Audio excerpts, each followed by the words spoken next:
Hello students, मैं Sumant Verma, zoology का teacher. आज एक क्वालिटी टॉपिक हम लोग पढ़ेंगे, यूरिन फॉर्मेशन।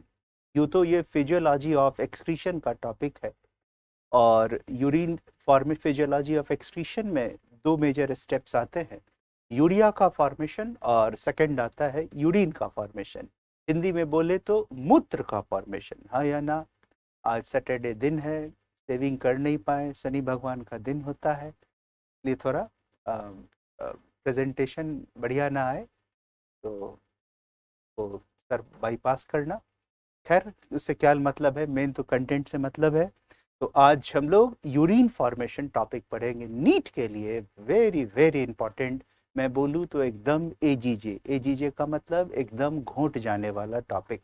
इसमें इसको पढ़ाने के बाद फिर हम डिस्कस करेंगे कि इसमें कंसेप्ट बेस्ड क्वेश्चन कैसे बनते हैं। जो डायरेक्ट बनते हैं वो तो बना लोगे, अधिकांश बच्चे बना लेंगे, लेकिन जो कंसेप्ट वाले क्वेश्चन हैं वो कैसे बनते हैं, आओ देखें। यूरिन का फॉर्मेशन कैसे होता है, यहाँ देखो। तुम सभी बच्चों को ये पता होगा कि दिस इज बॉमेंस कैप्सूल। ये बॉमेंस कैप्सूल है,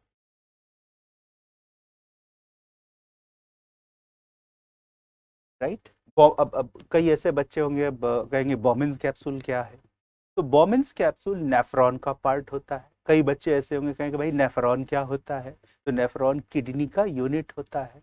कई बच्चे पूछेंगे भाई किडनी का यूनिट क्यों होता है, तो भाई तुम ये तो बचपन से सुनते आ रहे होगे ना कि किडनी खून छानता है। बिल्कुल साधारण शब्दों में बात कहे तो क्यों खून छानता है, क्योंकि खून में, ब्लड में, है ना, नाइट्रोजीनस वेस्ट होते हैं। नाइट्रोजीनस वेस्ट कौन? हम यूरियोटेलिक होते हैं।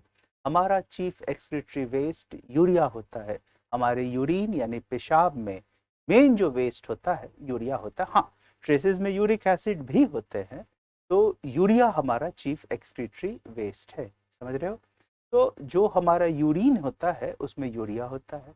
तो बच्चे पूछेंगे भाई नेफ्रॉन काहे है, तो इसलिए है क्योंकि ब्लड के यूरिया को छाना जा सके। अगर नहीं छानेंगे तो क्या होगा, यूरिया ब्लड में एक्यूमुलेट होता चला जाएगा, जिससे यूरेमिया हो जाएगा।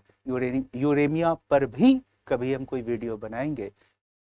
डेंजरस कंडीशन होता है, जिसको यूरेमिया हो जाता है उसको हीमोडायलिसिस के लिए जाना पड़ता है। तो समझ गए, बॉमेंस कैप्सूल किसका पार्ट? नेफ्रॉन का पार्ट। नेफ्रॉन कहाँ? किडनी में। क्यों है? ब्लड को फिल्टर करने के लिए। Are you getting? तो ये है बॉमेंस कैप्सूल। अब ये बॉमेंस कैप्सूल में आई होप कि इतना तुमको नॉलेज होगा। ब्लड लेकर कौन आता? Afferent arteriole. पहले ये समझो, तब समझ में आएगा कि यूरिन का फॉर्मेशन कैसे होता है। ब्लड लेके कौन आया? Efferent arteriole. एफरेंट आर्टेरियोल कहाँ से आया? तो बच्चों, हमारे किडनी में एक एरिया होता है हीलस। सुनते भी रहो, हमारे किडनी में एक एरिया होता है हीलस, समझे ना। हीलस से होकर एक आर्टरी इंटर करता है, उस आर्टरी का नाम होता है रीनल आर्टरी, समझे। जब किडनी के अंदर रीनल आर्टरी आ गया तो रीनल आर्टरी 10 लाख ब्रांचेस में बढ़ जाता है, समझे। अब एक ब्रांच एक नेफ्रॉन में इंटर करता है, क्योंकि एक किडनी में 10 लाख नेफ्रॉन होते हैं। तो जो ब्रांच किडनी में इंटर करता है उसको एफरेंट आर्टेरियोल कहते हैं। ये देखो, एक तो ये एफरेंट आर्टेरियोल अंदर है, हिंदी में इसको अभिवाही धमनिका कहते हैं। और जो बाहर निकलता है उसको हम इफरेंट आर्टेरियोल कहते हैं। This is afferent arteriole and this is efferent arteriole.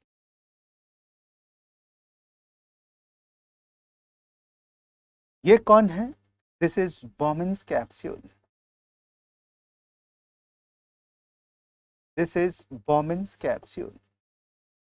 Getting? ये बॉमेंस कैप्सूल है, बात समझना।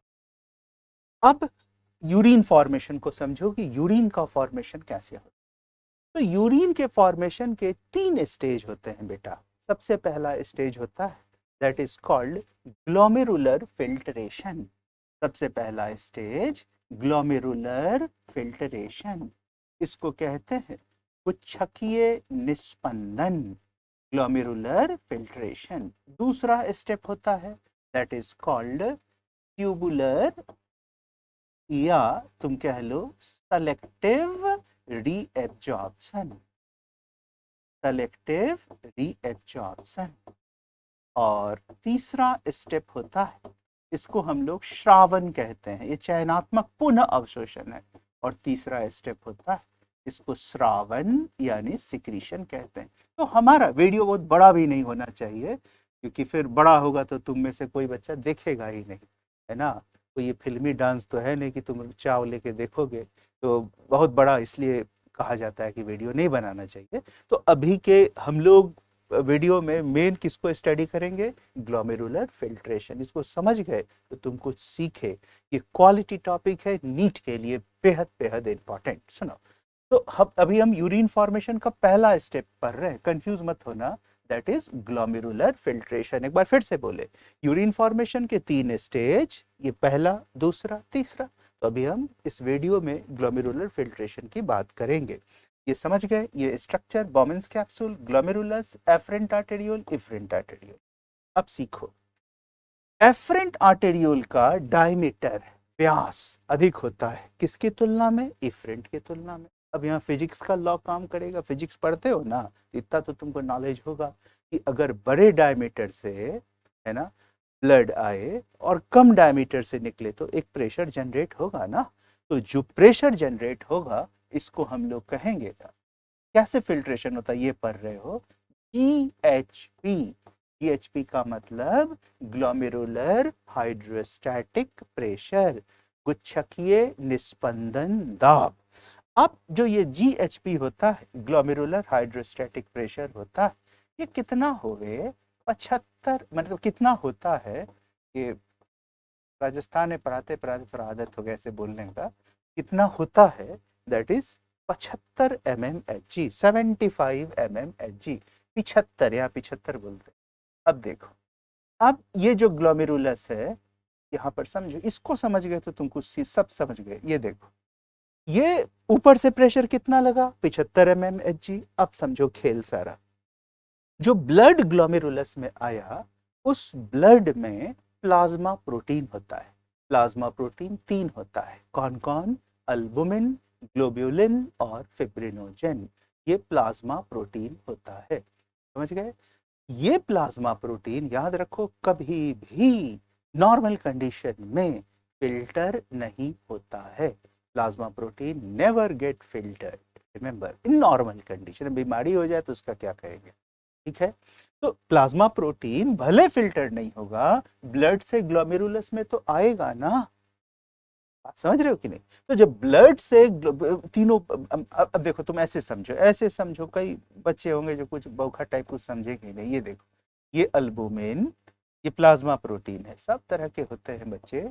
ये ग्लोब्यूलिन, ये देखो तीसरा, ये ले लो लाल से, नहीं लाल तो गड़बड़ा जाएगा, ये ले लो ब्लू से, ये है 3, देखो तीनों अमीनो एसिड आया, अल्बुमिन, ग्लोब्यूलिन, फिब्रिनोजेन। लेकिन ये फिल्टर नहीं हुआ, तो फिल्टर नहीं हुआ तो ये एक प्रेशर जनरेट करेगा, PCOP। इसको कहते हैं blood colloidal osmotic pressure, Hindi में रुधिर कोलाइडी पराशरणी दाब। अब ये कितना होता है, ये होता है 28 से 32 mmHg, 28 to 32 mmHg। नाउ देखो, जो ये फिल्ट्रेशन, अब क्या होगा कि ये प्रेशर जनरेट हुआ, अब ब्लड आया ग्लोमेरुलस में, तो फिल्ट्रेशन किससे होगा, ग्लोमेरुलस के कैपिलरी से। आर यू गेटिंग और नॉट, ब्लड छना किससे, ग्लोमेरुलर के कैपिलरी से। तो ग्लोमेरुलर के कैपिलरी से ही काहे ब्लड छना भाई, हमारे बॉडी में और भी तो कैपिलरी है। तो अधिकांश बच्चे, चैंपियन बच्चा भी जवाब देता है प्रेशर, है ना। तब अगर प्रेशर ही परिमाण है, आर यू गेटिंग, तो अब हम लोग जैसे जो बूढ़े टीचर है, तो हमारा तो एक दिन ब्लड प्रेशर 170 mmHg हो गया, कोविड हुआ था तो उतने ब्लड प्रेशर में तो हमारा पूरा का पूरे ब्लड कैपिल अब नहीं है, अब तो एकदम एकदम टनाटन है मामला। लेकिन जब कोविड हुआ था तो डर के मारे ऐसा हो जाता है, तो 170 mmHg बीपी हो गया। अब सोचो, तो उस कंडीशन में तो हमारे सारे ब्लड कैपिलरी से ब्लड छनना चाहिए था, ब्लड छना क्या, नहीं छना ना। तो यहाँ कोई तो ऐसी बात होगी कि ग्लोमेरुलस ब्लड छान दिया। तो बात ये होती है कि ग्लोमेरुलस का ब्लड कैपिलरी पोरस होता है, पोरस माने छेद होता है, यहाँ छेद नहीं, यहाँ सब छेद बोलते हैं, क्या होता? पोरस, छेद। यस और नो? अब देखो, अब जो ये पोर है, अब जो ये पोर है, इस पोर के कारण, आर यू गेटिंग, इससे ब्लड छन गया, ठीक है। और ब्लड दूसरा, इस पे हम आ रहे हैं, इस पे आ रहे हैं, कंफ्यूज मत करना। ब्लड दूसरा किससे छना? ये देखो, बोमिन्स कैप्सूल। बोमिन्स कैप्सूल के सेल को हम लोग कहते हैं पोडोसाइट्स। इतना सार बच्चा जानता है ये पोडोसाइट्स है। बोमिन्स कैप्सूल किसका बना होता है? इसका इनर वाला वॉल, इस वॉल को कहते हैं विसरल वॉल। पढ़ रहे हो तो अच्छा से पढ़ो। इस वॉल को कहते हैं विसरल वॉल।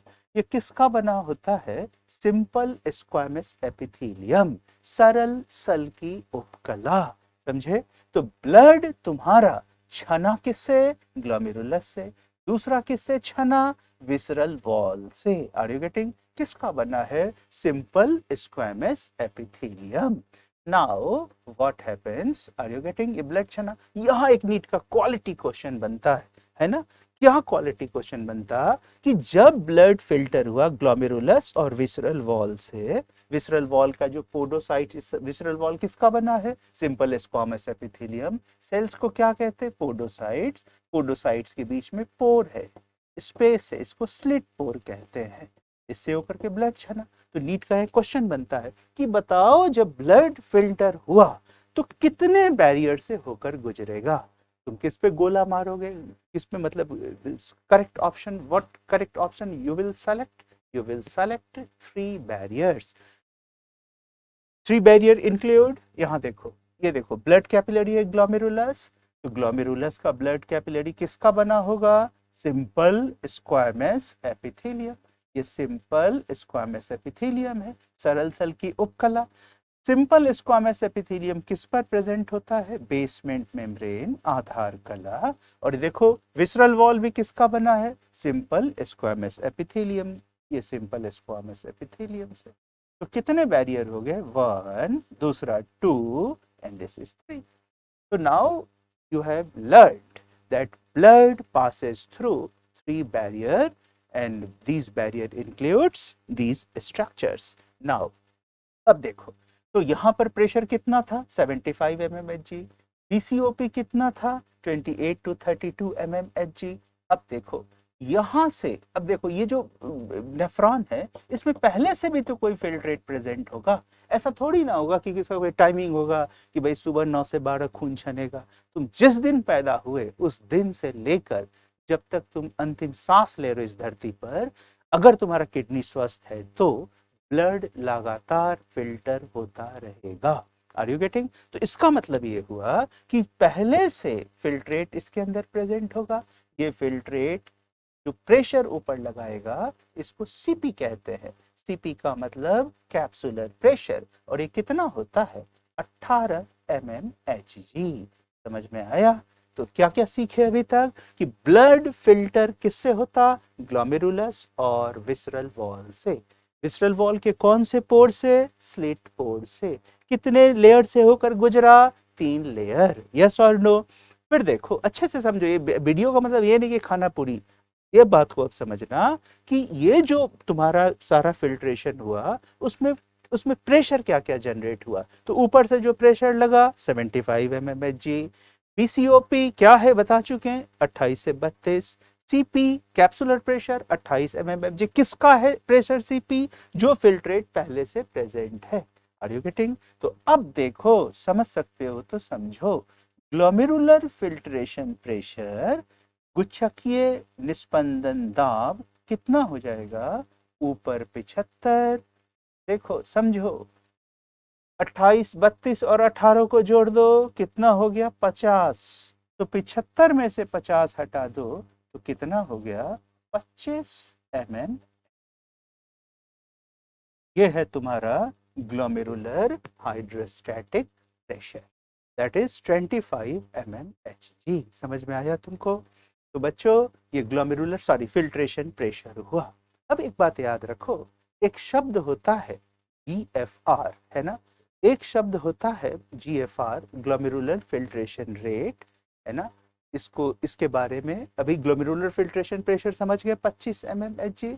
अब इसके बारे में GFR क्या होता, इन सभी चीजों को हम अगले वीडियो में स्टडी करेंगे। क्योंकि ये वीडियो बहुत लंबा हो रहा है। हाँ, एक क्वेश्चन डिस्कस करके इस वीडियो को अंत करेंगे।